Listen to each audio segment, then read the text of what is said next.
Mardi soir, Fabrice Hawkins sortait une vraie bombe en annonçant que Faris Moumbagna allait s'engager à l'OM puisque le club a trouvé un accord avec Bodø/Glimt pour un transfert de 8 millions d'euros. L'attaquant camerounais qui sort d'une super saison en Norvège est donc sur le point de devenir la 3e recrue de notre mercato hivernal, une recrue surprise qu'on n'avait pas vu venir et c'est aussi ça qu'on aime dans les périodes de mercato. Dans cette vidéo, on va retracer son parcours depuis ses débuts, avant de parler de son style de jeu et de ses qualités. Dans la 3e partie de la vidéo, on se demandera si l'OM réalise un grand coup, et aussi en réfléchissant à ce que ça implique en termes de système de jeu et de départ potentiel. De votre côté, est-ce que l'arrivée de Moumbagna vous plaît, ou alors est-ce que vous auriez préféré voir signer un autre joueur à sa place? À côté de ça, quelles doivent être les priorités pour la fin du mercato? J'attends vos avis en commentaire. On commence directement par un focus sur son parcours. Né le 1er juillet 2000 à Yaoundé au Cameroun, Faris Moumbagna fait ses premiers pas dans le football au sein du Rainbow FC, un club camerounais basé à Bamenda. En 2017, il intègre la Montverde Academy, une école privée américaine pré-universitaire où sont pratiqués de très nombreux sports, dont le football bien sûr. Après un an, il attire les regards de l'Union de Philadelphie qui décide de l'intégrer dans leur équipe réserve, les Steels de Bethléem. Il va montrer de très bonnes choses sur l'année et demie qu'il va passer là-bas en marquant 15 buts et en délivrant 5 passes D en 40 matchs. Une fin de saison très réussie parce qu'il marque 5 buts et délivre une passe D sur les 7 derniers matchs de la saison. Seulement en décembre 2019, il se retrouve libre et suite à la crise sanitaire, il devra attendre 6 mois avant que le club norvégien de Kristiansund lui tende la main. Sa première saison en Norvège est plutôt timide, 4 buts et 3 passes D en 24 matchs de championnat en étant très peu souvent titulaire. Pour la première partie de la saison 2021, il ne marquera aucun but sur les 11 matchs auxquels il a pris part. Son club décide donc de le prêter du côté de Sønderjyske au Danemark. Pour autant, il se montrera surtout avec l'équipe réserve avec qui il a marqué 8 buts en 7 matchs. Avec les pros, il n'a joué que 14 matchs en étant quasiment jamais titulaire pour un bilan d'un but et une passe D. En août 2022, il fait son retour à Kristiansund. À ce moment-là, Christian Mickelsen décide de lui faire confiance pour la 2e partie de saison. Il marquera d'ailleurs 5 buts et délivrera 2 passes D en 14 matchs. En janvier dernier, Bodø/Glimt le fait signer pour 350 000 €, un choix payant parce qu'il va faire une très grosse saison avec 18 buts et 8 passes D, ça c'était dans les compétitions nationales, mais il a aussi brillé en Conference League avec 6 buts en 12 matchs. Il y a eu quelques matchs marquants comme face à Beşiktaş où il a inscrit un doublé, les matchs face à Vålerenga avec un doublé à l'aller et une triple passe D au retour. C'est vraiment son adversaire préféré parce que c'est aussi face à eux qu'il a marqué ce ciseau incroyable en demi-finale de coupe avec un doublé à la clé. En tout, il leur met 4 buts et délivre 3 passes D sur les 3 matchs qu'il a joué face à eux. Une superbe saison qui va attirer les regards de plusieurs clubs européens comme le Werder Brême, le LOSC, la Gantoise aussi. C'est finalement à l'OM qu'il va poser ses valises si on en suit les dernières infos. Un transfert de 8 millions d'euros pour l'attaquant camerounais qui devrait passer sa visite médicale en Côte d'Ivoire puisqu'il joue actuellement la CAN. A priori, il devrait signer un contrat jusqu'en juin 2028. D'après Fabrizio Romano, la visite médicale et l'officialisation sont prévues pour ce mercredi. Ce sera peut-être déjà le cas quand vous regarderez la vidéo, mais de mon côté, je vais attendre qu'elle tombe pour en être certain.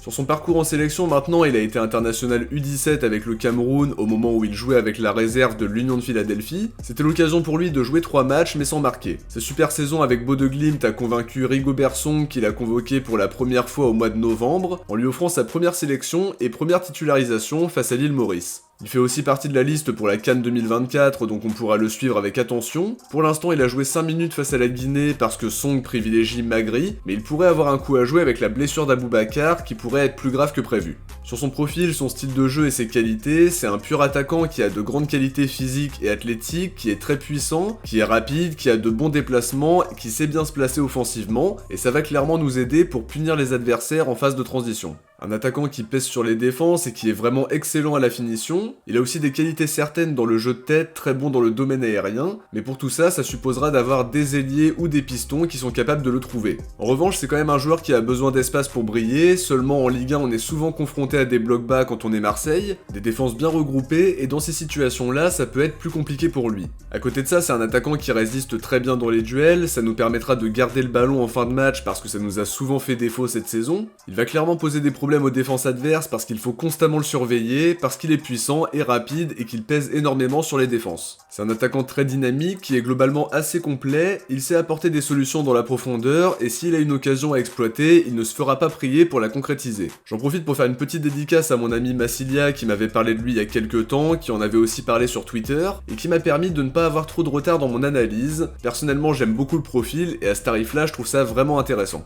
Alors maintenant, est-ce que l'OM fera pas grand coup sur le marché des transferts transfert en faisant signer Mumbagna? Personnellement, je pense que c'est le cas. C'est un joueur qui a fait une saison vraiment exceptionnelle avec Bodø Glimt la saison dernière, en étant pas seulement performant dans le championnat norvégien, mais en l'étant aussi en Conference League. On va sûrement me dire que ça vaut pas la Ligue des Champions et l'Europa League, vous avez pas tort, mais ça reste une Coupe d'Europe et ça montre que ses bonnes performances ne se limitent pas au championnat norvégien. C'est aussi très intéressant de voir que la direction est capable de faire des coups malins comme celui-là, d'aller chercher des joueurs dans des championnats mineurs, d'habitude c'est toujours pour d'autres clubs comme le LOSC par exemple, et derrière ils réussissent à faire une grosse plus-value et on s'en mord les doigts de jamais se positionner sur des dossiers comme ça. Ça parle de 8 millions d'euros, ce qui est vraiment pas grand chose dans le foot actuel. Encore une fois, c'est un risque limité parce que c'est un joueur qui a beaucoup de qualité. On sait aussi que la pression vient souvent du montant du transfert. Si Vitinha avait signé pour 8 millions d'euros, il y aurait beaucoup moins de débats autour de lui. Ça veut dire que Mumbagna n'aura pas une pression énorme sur les épaules, même s'il devra s'adapter à un nouveau championnat. La Ligue 1, c'est pas un championnat facile, c'est pas non plus comparable à celui de la Norvège, et surtout le contexte marseillais n'est pas simple à aborder.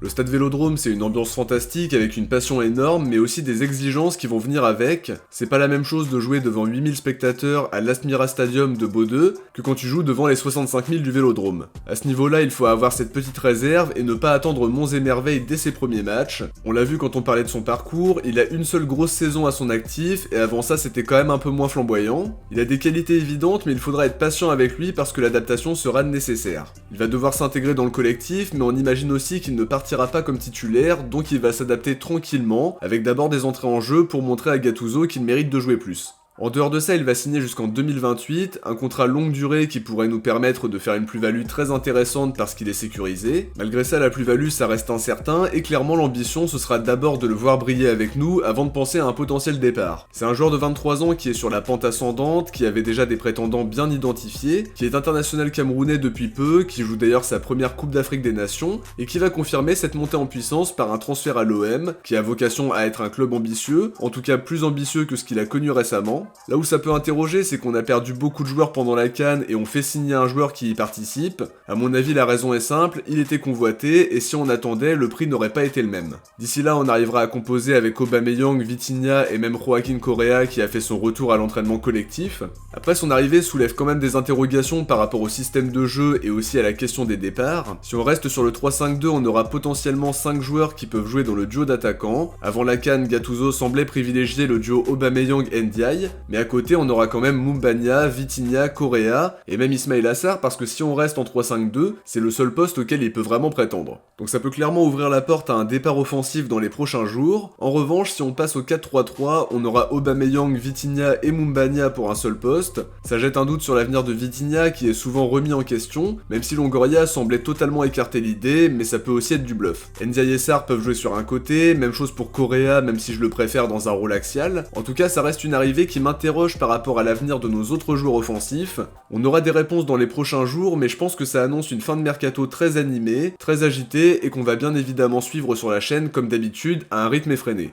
Pour conclure sur Mumbagna, je suis très content de voir ce genre de profil à l'OM, ça va pas nous coûter trop cher, le salaire sera pas énorme non plus à mon avis. On récupère un joueur qui a beaucoup de qualité, un attaquant qui peut faire mal en Ligue 1 même s'il faudra être patient avec lui et ne pas lui tomber dessus s'il n'est pas exceptionnel dès ses premiers matchs. Ça reste un jeune joueur qui n'est pas hyper expérimenté, qui n'a pas toujours connu des saisons fantastiques avant Bodø Glimt, mais ce transfert à l'OM c'est la suite logique de sa carrière parce qu'il est vraiment sur une pente ascendante. À lui maintenant de nous régaler sur le terrain, c'est la vérité du terrain qui va parler comme je dis toujours, mais sur le papier c'est une arrivée qui me plaît vraiment beaucoup. De notre côté, on arrive à la fin de cette vidéo, j'espère qu'elle vous a plu et que ça vous a permis de mieux connaître notre futur recrue. Si c'est le cas, n'oubliez pas de laisser un like avant de partir pour soutenir la chaîne et lui permettre d'être de mieux en mieux référencé. Je vous invite aussi à vous abonner en activant la cloche pour ne rien louper des prochaines vidéos. Si vous avez regardé l'analyse jusqu'au bout, écrivez Faris dans les commentaires. De mon côté, je vous dis à très vite pour une prochaine vidéo. Ciao, portez-vous bien et surtout allez l'OM.